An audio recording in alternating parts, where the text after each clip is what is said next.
বাচ্চাদের টিফিনে কিংবা বড়দের সকালের ব্রেকফাস্টে কিংবা বিকেলের টিফিনে আপনারা এইরকম একটি দুর্দান্ত স্বাদের রেসিপি বাড়িতে খুব সহজে বানিয়ে নিতে পারেন, একদম ঝামেলা ফ্রি। তো চলুন এই সহজ রেসিপিটি শুরু করা যাক। নমস্কার, আপনাদের সবাইকে পাপিয়ার হেসেলের সাদর আমন্ত্রণ।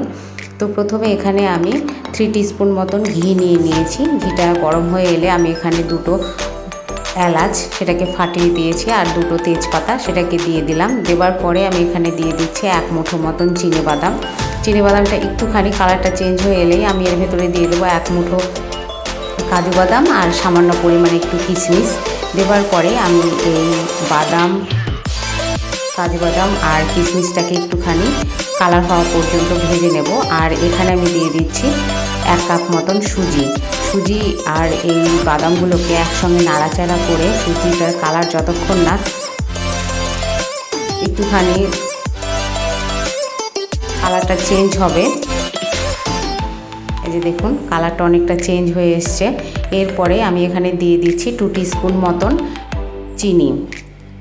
চিনিটা এই মুহূর্তে দিচ্ছি, তাহলে চিনিটা গলেও যাবে আর এর সঙ্গে ভালো করে মিশেও যাবে।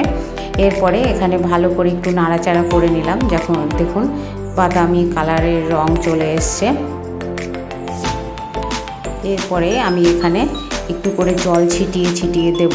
এটা হালুয়া টাইপের হবে না, ঠিক এটা ঝুরঝুরে হালুয়া হবে।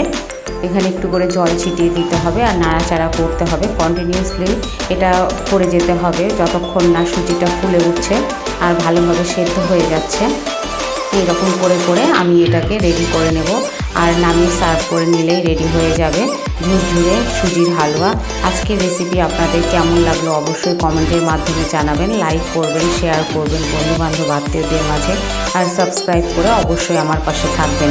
এই যে দেখুন কন্টিনিউয়াসলি নাড়াচাড়া করার পরে এটা একদম ঝুরঝুরে ভাব হয়ে গেছে আর এটা খেতে দুর্দান্ত লাগে। অবশ্যই বাড়িতে একবার ট্রাই করবেন। সম্পূর্ণ ভিডিও দেখবার জন্য অসংখ্য ধন্যবাদ।